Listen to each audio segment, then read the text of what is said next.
morning, everybody. This is Football Talk. I'm your host, Bo, and we are brought to you by El Cajon Peruvian restaurant down there in Pike Place Market. If you go in on Wednesday through Sunday from 4 to 9 p.m., mention the HawkTalk show, tell them Bo sent you, get 20% off your bill. So we got some good questions this week. Obviously, this is the HawkTalk segment, and we are going to get rolling. So there is one of the things that I got asked because last week I said there was probably a small chance that Wagner comes back. And the reason for that was I just didn't think they'd be able to get it under the cap. But, he came on a pretty team-friendly deal, $5.5 million guaranteed. I think a 7.5 or 7.7, something like that was the incentive-based contract. I'm still not entirely sure how they got that under the cap, being as they were really close already, and they still have draft picks to bring in. So there clearly has to be something behind the scenes where they're either moving some guys or maybe there's some restructuring to some contracts. Something is definitely happening in the accounting room to make that work out. But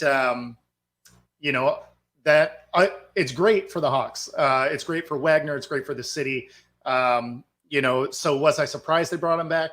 No, I just didn't think that they were going to be able to afford it, but I knew they wanted him back. I knew he wanted to be back. And so the fact that they were able to get it together is obviously awesome. He put out it wasn't a post. I believe he was talking to the Times, Seattle Times. And he said that, he had made a lot of money through his career and just wanted to go and play where he was happy. He's happy with the Hawks and in the Northwest. So, as a Hawk fan and, the Seattle fan base, welcome back, Bobby Wagner. Awesome to have you there.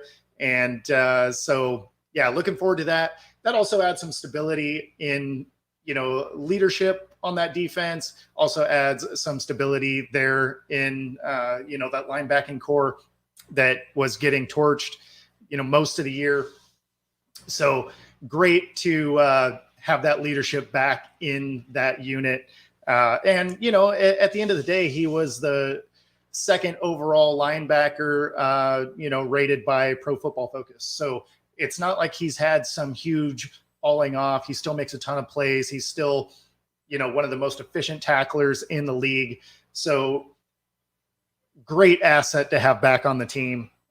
So awesome. In my mind, it's awesome to have him back, and it'll be interesting to see how they make the numbers actually work when it comes to, getting under the cap. Because as it sits right now, I think they're actually over the cap. So not sure how that works.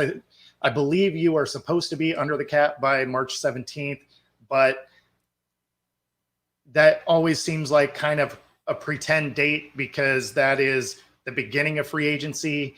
So that doesn't really make any sense as far as guys you're going to sign or the draft or anything like that. So I imagine that is some juggling that they got to do along the way here. And, obviously they'll be able to get it done. The cap is somewhat of a fungible pretend number. The Rams showed that you can kick contracts down the road. Obviously it's hurting them now, but when you go all in for a ring and it works, it doesn't seem so dumb. But as it sits right now, man, the Rams are going to have a rough year. So I like that the Hawks don't generally take that approach. But so anyway, welcome back, Bobby Wagner.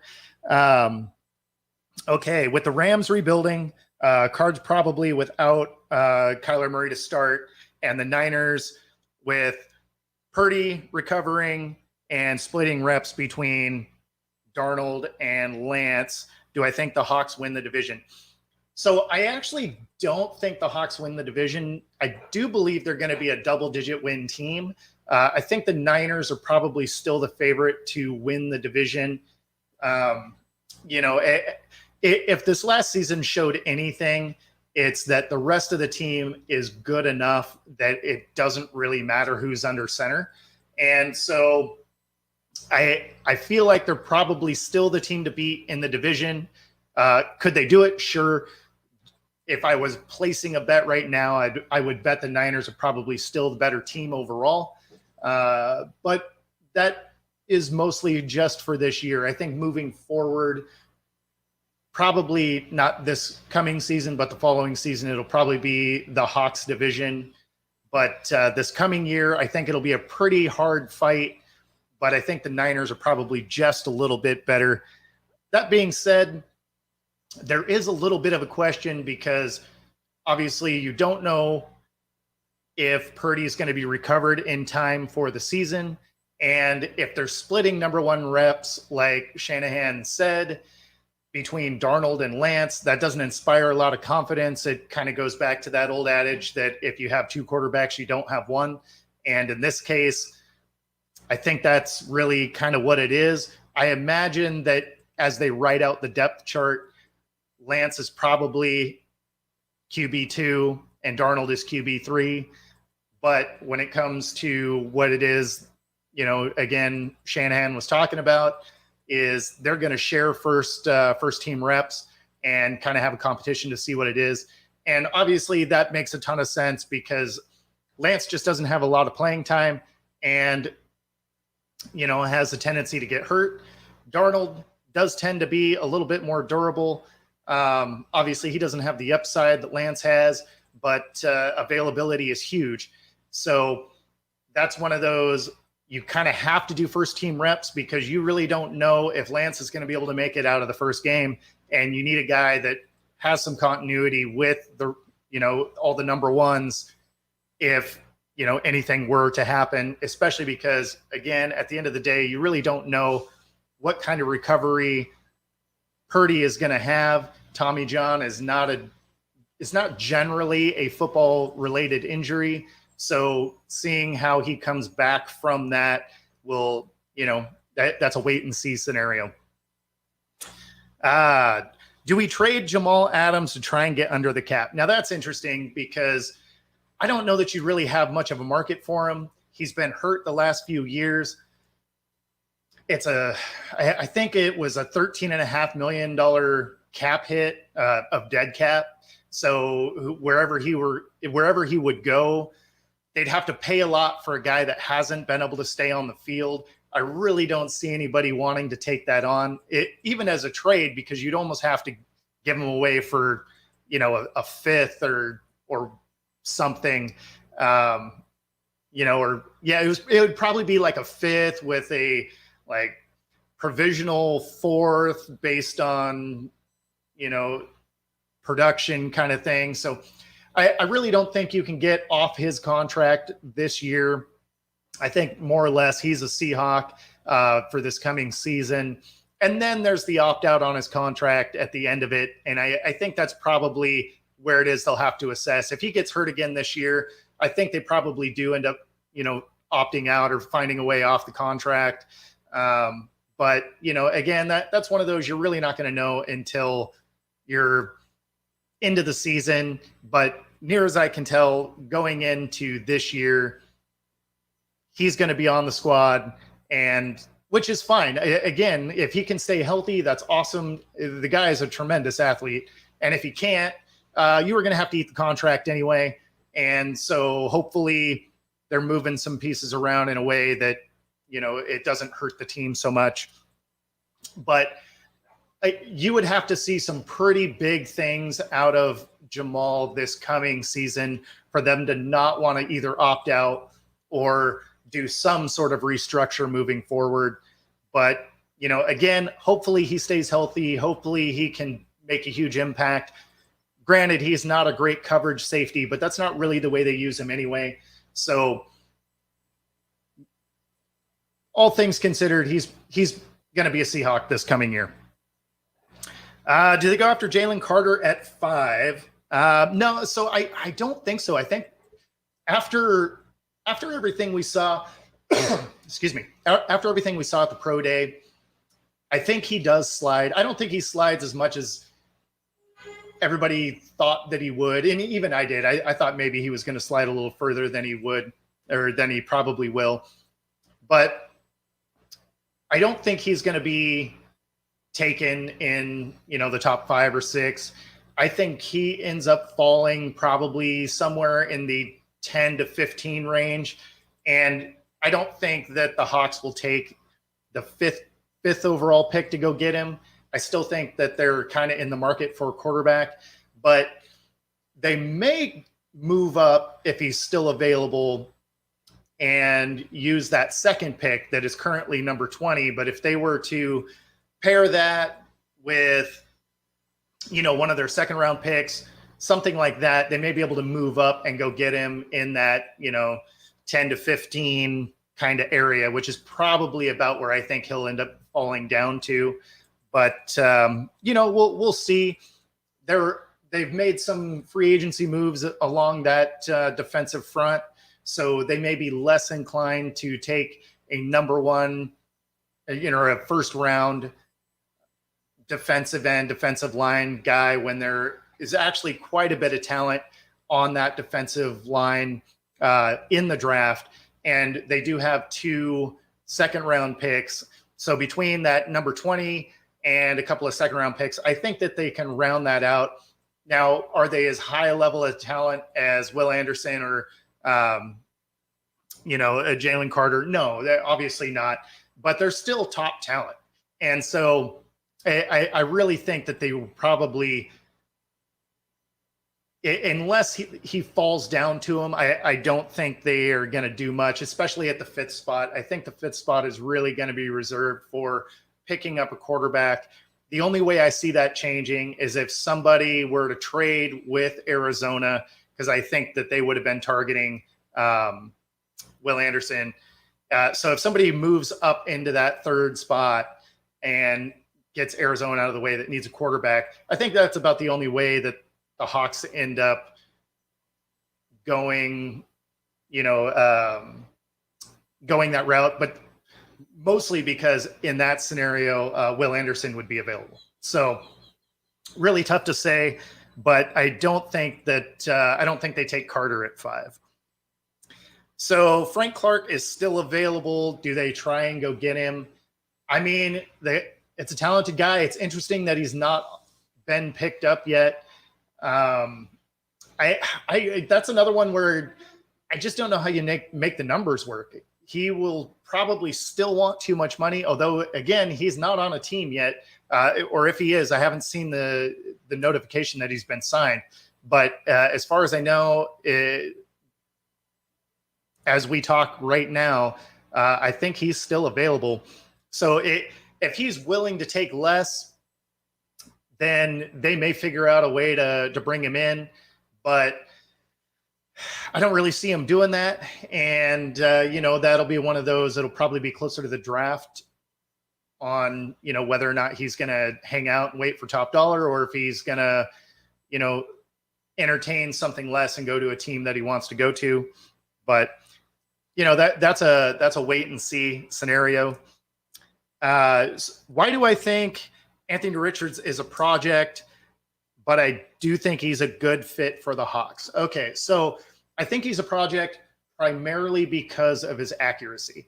And I put out a tweet yesterday that was a question on what's a player that you think could have had a better career if they would have held a clipboard for the first year. When I put that out, I put Ryan Leaf. I think he would have been better off to sit behind a high-level vet for a year and learn. And, that's some of the downfall to number 1, prospects, is they're going to a bad team. And so I think that's a kind of a scenario where AR-15 will probably have an issue. Like if he were to go, say, to the Texans and he's just thrown directly in, I think he'll struggle, right? Because if you already have accuracy issues, it's not going to get easier when you are on a bad team at the NFL level, right? You don't have the pieces around you. That's why you're picking 1 or 2. And you know, you got the steep learning curve, and if you had accuracy issues in college, it's not going to immediately fix itself heading into the pros. Josh Allen was a prime example of that. It took him a couple of years to get that accuracy to become a little bit better. Now, AR-15 definitely has a huge upside on the athleticism end of it. So if he were to go to the Hawks, which is why I say he's a good fit there, he gets to sit behind a smart vet in Geno. And the Seahawks as an organization are really good at player development. And so I think that's a situation that would be really beneficial for him. He wouldn't be forced to play immediately. He'd have, great coaches around him, good, just player personnel. I think that it would be an ideal situation for a guy that isn't quite ready to go at the NFL level. Obviously, when you were watching the combine and the pro day, his athleticism jumps off the charts, and everybody was like, oh my God, he's probably going to go number one, which is insane to me, because if you watch actual game film, he's not ready to go. Like, he's a little bit of a project, but I do think that he's a good fit for the Hawks solely because they are great at personnel development. And that's probably, kind of what it is he needs. So do I think they could pick him up at 5? I do.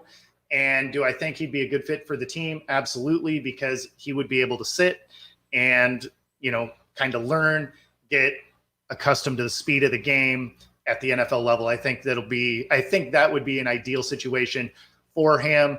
And I think that the way they build players, long-term, as Geno either moves on or retires or, whatever happens there, then they have that kind of heir apparent for the future.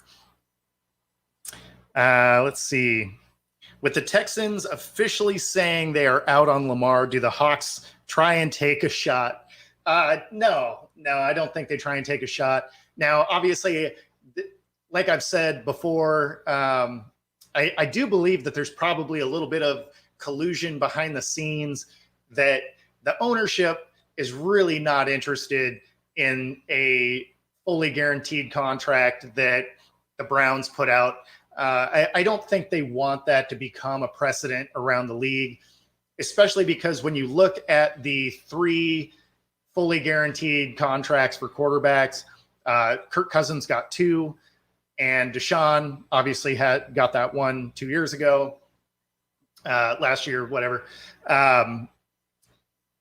None of them have equated to playoff wins. Certainly not even sniffing a Super Bowl ring. So it's tough from a financial standpoint to want to dump all this money into something that you really can't get out of. And at the end of the day, you're not winning rings. You're not even really winning playoff games.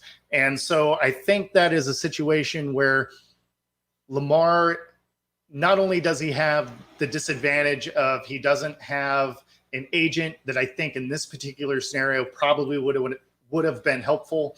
I think it's a scenario where he's trying to save pennies and it's costing him dollars. But I think there's a lot of things in play, but the biggest one I think is, again, behind the scenes, I really don't believe that the owners want the transition to fully guaranteed contracts. I believe they kind of want to protect themselves from that. And it's unfortunate for Lamar because the guy deserves his payday, but, really leaning on that fully guaranteed part of it, I think that's really where he's coming up short and where he's probably getting pushback from the owners around the league. And, they're just going to put it off as the Browns did Browns things. But, if I was an owner and I'm looking at it, you have Cousins and Deshaun with guaranteed contracts over time, and none of them have produced rings. And there's 1 playoff win between those 3 contracts. So, I get why they don't want to do it. All right. Where would you rank the Seahawks D after Wagner's coming back? So they've actually added a lot of nice pieces, right? So the secondary of that defense is Pro Bowl guys. And so you got Diggs, you got Woolen, Neal. So you got some nice pieces. And then they added another safety. They've added some D-line. Obviously, Wagner's back. Jamal Adams comes back. So instead of being a 30th ranked D, I think they take a huge step forward. Now, they're not going to be elite, obviously, and we still have to see what it is they do in the draft. But I do think that they're probably going to be somewhere in that 12th to 15th ranked defense. And with as high powered as that offense is, that could get the job done. Like that is probably enough to win a couple more games, which is why I think the Hawks are a double-digit win team coming into this season. But that's kind of how I look at it. They're going to take a huge step forward. Again, it's not going to be an elite unit. We still do have to see what's in the draft, but that's kind of where I see them ending up. What do I think about the throwback jerseys this year? So I love that, right? I'm in my 40s. I watched them play in those jerseys originally. So I'm excited to see some throwback jerseys. It's going to be pretty cool to see their spin on it, right? Because they're never an exact replica. So it'll be fun to see, especially like the helmet. I'm not sure which jersey they're getting rid of because I believe they're only allowed to have 4 jerseys. So they can have the home, away, an alternate, and then their color rush or, whatever they call it. And so, they're not getting rid of the green ones. So I'm imagining they're getting rid of the gray for this coming season, which would make sense since the throwback jersey is silver anyway. But yeah, no, I'm excited about it. I'm looking forward to buying a couple of throwback style jerseys. So that's one I'm excited about for sure. Let's see. Do you take a chance on Jonathan Mingo in the 4th or 5th round? Yeah, I could see that. He's not a super fast guy. I think he ran like a 4.46 or 4.47, something like that. So he's not a speedster, but he is tall. He's 6'2", 220, 225, something like that. So he's a bigger guy. But what it means is he's not going to create great separation. Everybody runs a 4.4 or faster at this point. So he's going to have to run extraordinarily clean routes. Now, if you could pick him up in the 5th round, sure. I mean, why not? They definitely have some questions. You got Lockett that's starting to get older. And so you do have to think about some guys filling in behind him. Obviously, Goodwin looked absolutely amazing filling in those spots whenever Lockett or DK wasn't available. So I do think they have that third option already on the team, but you got to keep that pipeline full. So if you could pick him up in the 5th round, that could be pretty cool. Again, he'd have to run some really nice routes. And admittedly, I did not watch a lot of Ole Miss football, so I didn't see a lot of tape on this guy. And I got this question this morning, so I also didn't get to watch any just to try and see what I would think. But again, I didn't watch a ton of Ole Miss, but again, bigger guy, has a nice vertical. So as long as he can run some really crisp routes to create separation that way, he could absolutely make sense in there. Do the Hawks try and go get Henry and Chubb? I don't think it makes sense for him. One, again, that's a cap issue, and salary cap wise, I don't know how you can pick up either one of those guys. The other thing is Walker was in line for rookie of the year, offensive rookie of the year. You also got to keep in mind that he missed, I believe it was 5 or 6 games, and he was still ranked 15th overall in the league in production, which is amazing considering you basically missed almost a third of the season. So I think they're really happy in what they have in Walker. And I think Walker will only get more productive as they fix some of that interior of the O-line to be able to get him a little bit better, gaps to run through. So I do think that they will probably not go after either one of those guys and stick with the running back room that they have. That's my guess, right? I mean, you have him on a rookie deal. He's as cheap as he's ever going to be. Super productive. So if you can fix a couple of the issues that we had in the interior line, I think he can be even better going into this next season. So no, I don't think you go after Henry or Chubb. I don't think it makes sense for this team. All right. Greatest Seahawks draft pick. Well, I mean, whether you like the guy or not, I feel like it has to be Wilson. You didn't have to get him in the first round or anything. The guy came to compete the whole time. I mean, every week he was there to compete. He did everything you kind of want your quarterback to do. Press conferences, he was the company man until the last, couple years. So I feel like your best draft pick probably had to be Wilson in that scenario. And, at the end of the day, they did get to 2 Super Bowls. They won 1. Now you can credit the defense for sure, but, he didn't make a ton of mistakes. So even if you were going to go with the idea that somehow he's the Trent Dilfer of the team, fine, but you still got a ring with him here. And so if he was that game manager that just got you over the top and whatever, if that's the way you look at it, cool. I think he was a little better than that. I mean, he did set just about every Seahawks passing record while he was there, statistical numbers across the board. So, yeah, I mean, I feel like there's an argument for a lot of guys, but at the end of the day, that one to me is probably the greatest one, simply because it's what got us over the top to finally get a championship in Seattle.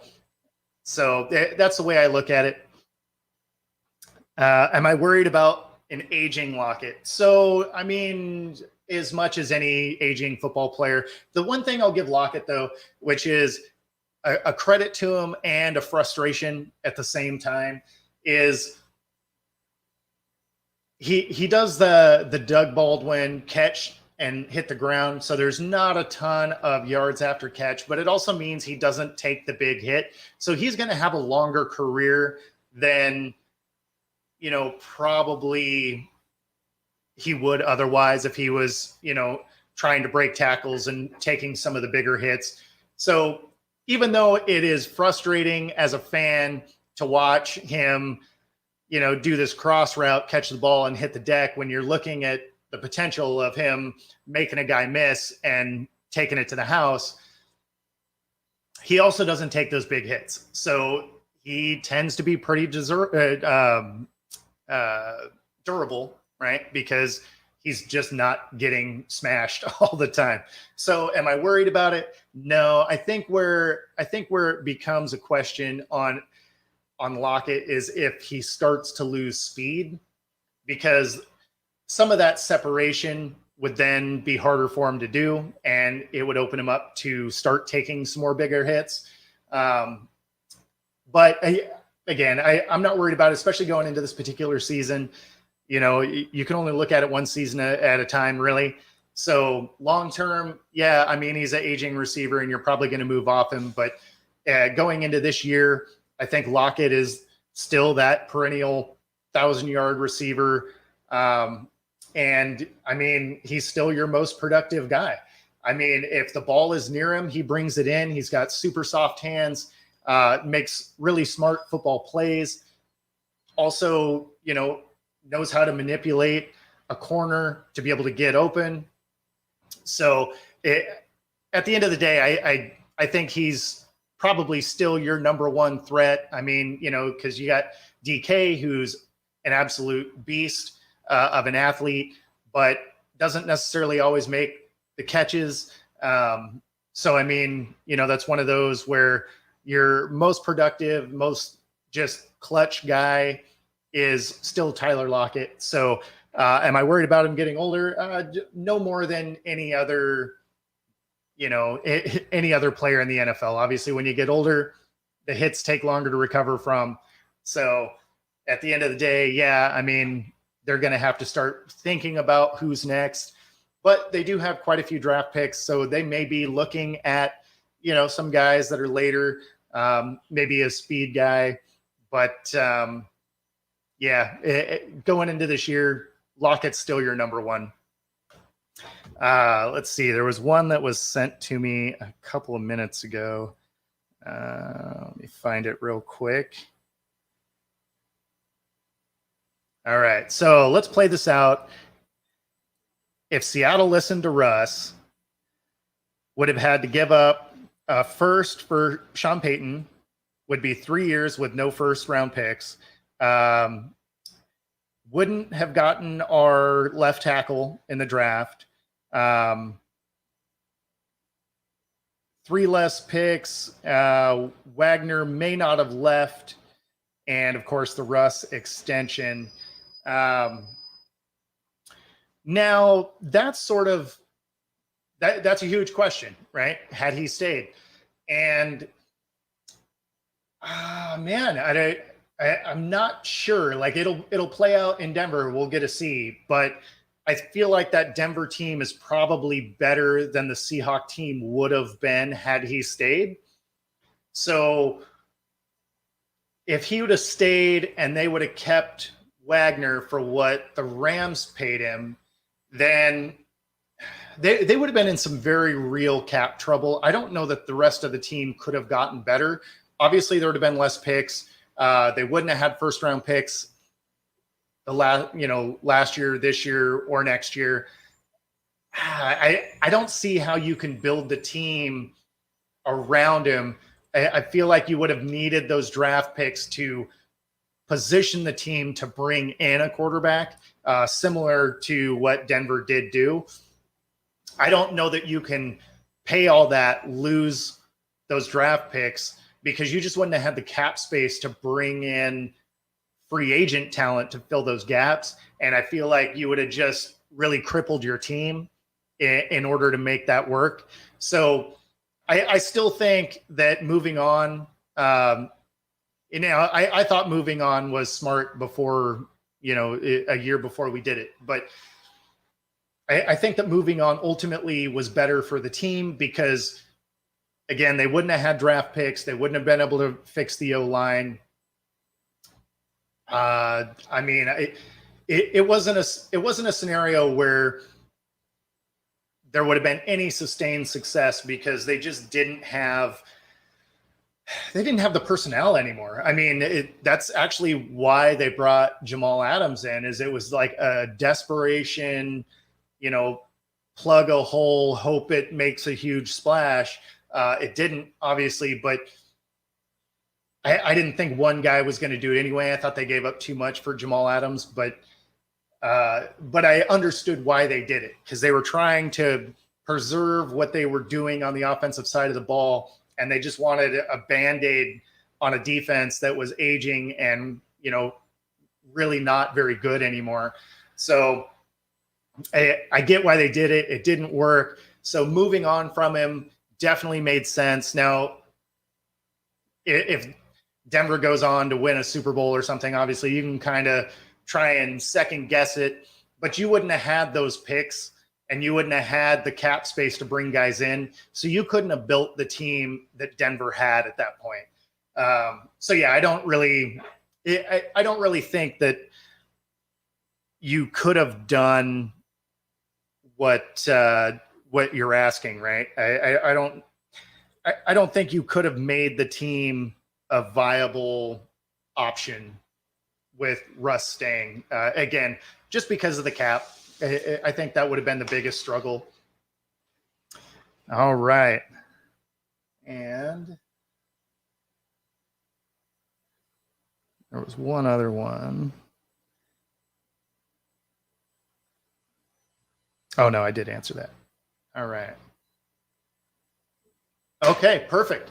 So yeah, that's all the questions I got from you for this week. I appreciate you guys coming and hanging out with me on a Blue Friday morning. Shout out to the Mariners starting out the season opening day, going 1-0 against the Guardians. Awesome to see the Mariners being productive and competitive. Again, I'm in my 40s, so I watched them when they had Griffey and everybody in the 90s, and then watched our 21-year drought. So great to see them in the playoffs last year, and hopefully they can build on it going through this season.